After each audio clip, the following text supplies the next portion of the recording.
Liverpool 2, Everton 0, and I am now going to give you guys my player ratings after today's Merseyside derby. A couple of quick thoughts before I get stuck into it. In hindsight, looking at the team selection, and look, I had no complaints when Klopp picked the lads he picked. The way the game panned out, I probably would have gone with Hendo to start the game, but look, that's me nitpicking, and ultimately, it doesn't matter. We got the win, we got the result.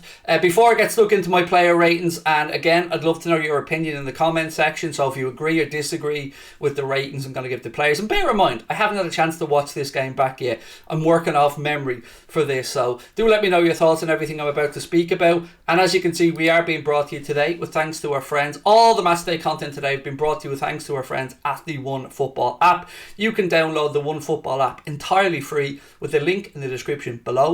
OneFootball will give you everything you need football wise. You get league tables, video content, breaking news stories, fixtures, everything for the busy end to the season, and of course a busy summer transfer window as well.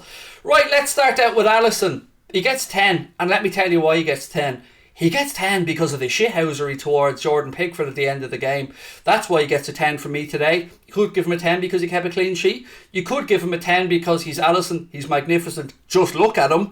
But he gets a 10 because he out-bantered Pickford, and that deserves a massive pat on the back to ALISSON. So, well done, Ali. Another clean sheet. I think he's top of the goalkeeping charts right now with regards to clean sheets, and it certainly won't do our goal difference any harm that the back four keeping the opposition out. And look, we didn't really have too much today. Ali didn't really have too much to do. He had that Superman punch that rebounded off Matip that gave me a little bit of a nervous moment, but other than that, I can't really think of too many saves he had to make. Only real chance I think was when Anthony Gordon went down the left hand side and pulled the shot wide, and Ali didn't even have to save it. So 10 out of 10 today for ALISSON, just for the banter. Right, moving on to Trent Alexander-Arnold. Tricky one for Trent today, because the only Everton player that I was actually anyway impressed with were the two lads down the left hand side. The fullback, the young Ukrainian guy they brought in I think in January, I thought he did well today, and I thought Gordon gave Trent real trouble. He's lacking an end product, Gordon, and sometimes he needs to maybe just slow it down a little bit and stay on his feet as well. But I do think he gave Trent a difficult afternoon today. That wasn't a game that Trent influenced, I don't think, as much as he would have wanted to. I've no complaints about the yellow card Trent picked up either.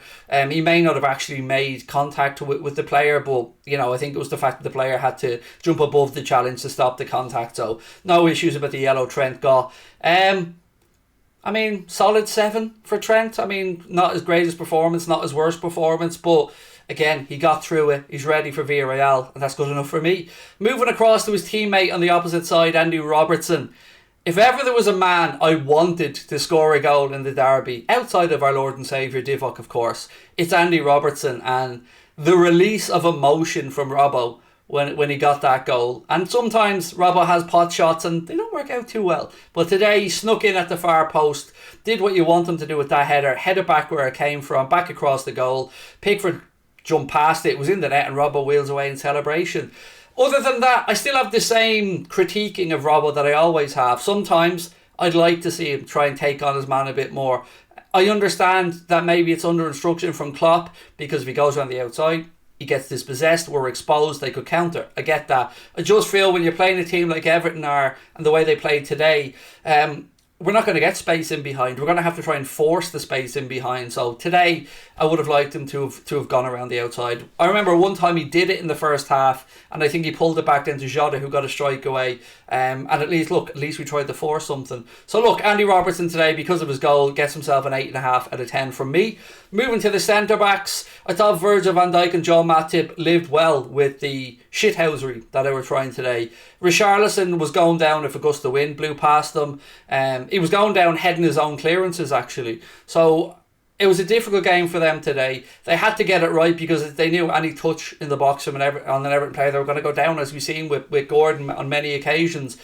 Spot on by the referee, by the way, for that dive from Gordon, booking him.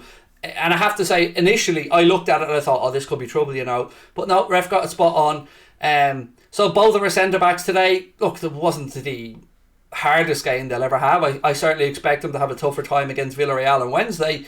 But that in mind, 2 solid 7s for the centre-backs. Nothing wrong. Happy days, both injury-free. We move on.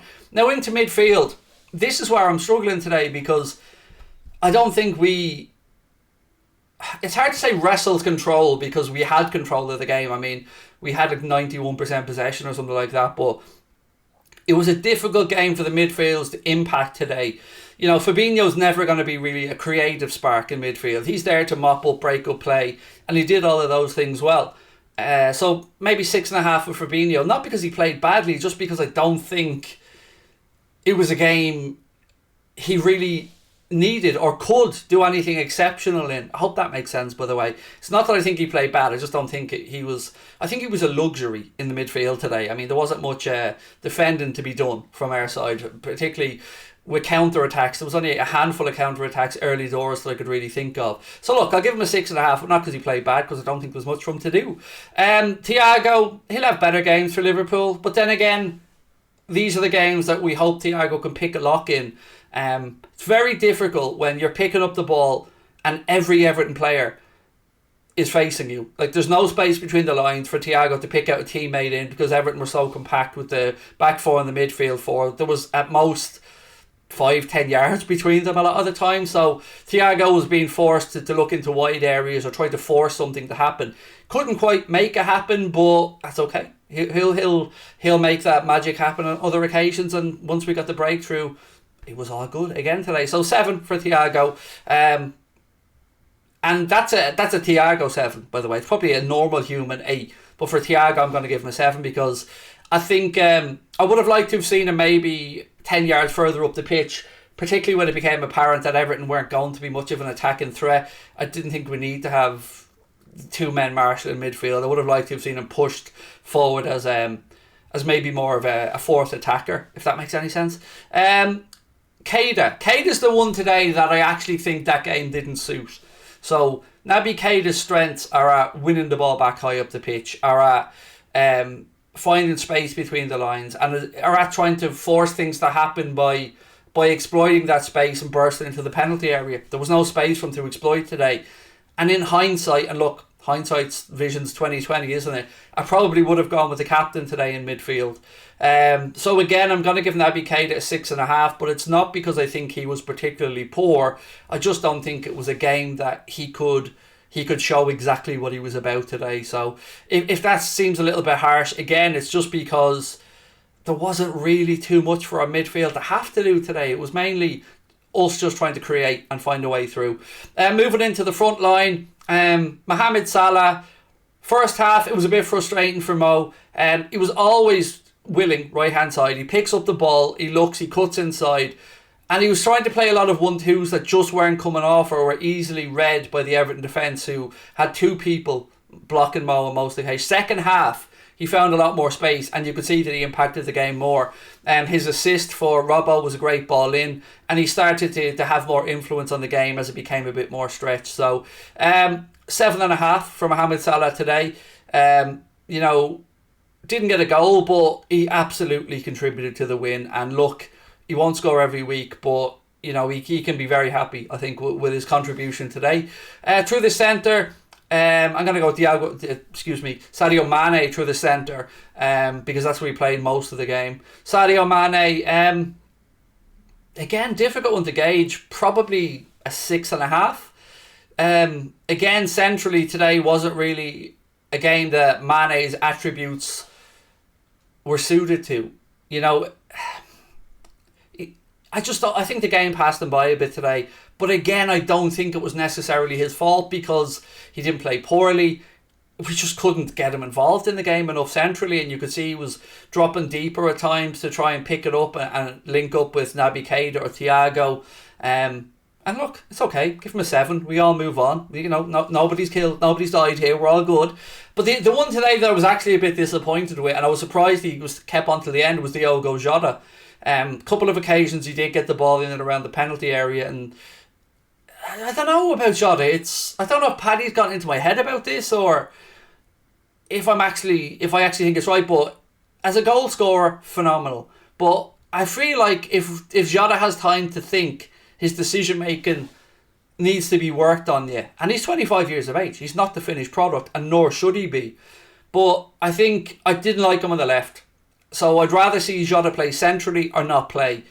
And more often than not, the way the lads are playing now, that's probably going to mean not playing, because I think Diaz has to play when he's fit. He's unbelievable.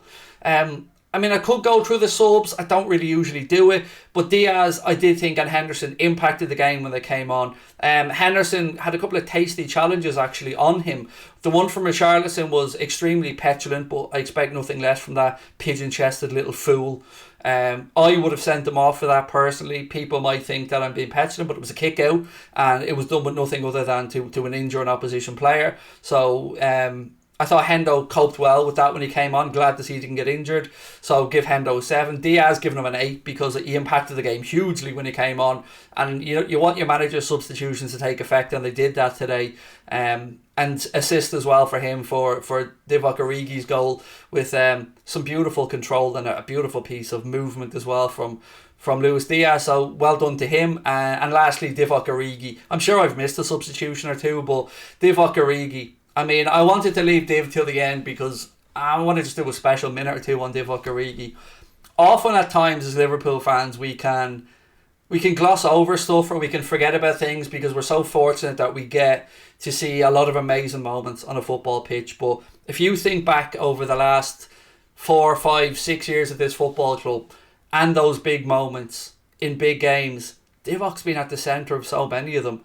You know, from the goal against Jordan Pickford where it bounced off the top of the bar and Divock was there to win the derby for us, whether it be the Champions League semi-final, the goals against Barcelona, whether it be the goal to make it 2-0 against Spurs, whether it be a late goal at Newcastle, or whether it be today again where he secured the win for us. The future looks like it's going to be away from Anfield for Divock Origi, but there are a few people that will leave a legacy outside of the superstars at this club, like Divock Origi will. He will leave a legacy, and wherever he goes, be it AC Milan or elsewhere, I know I speak for every Liverpool fan when I say thank you.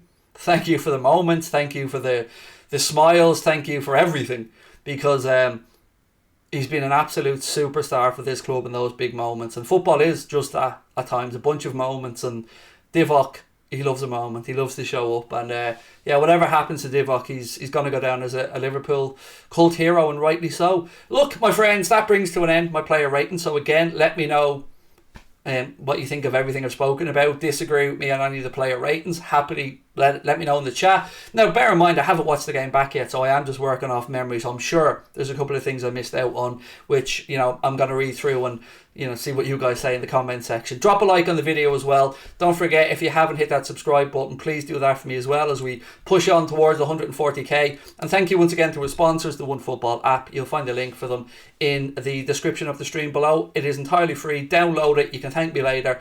I will be back tomorrow at 5:45, tomorrow being Monday, for a preview and my predicted 11 and score prediction ahead of the game against Villarreal on Wednesday. I look forward to chatting to you guys then. Take care. Bye bye.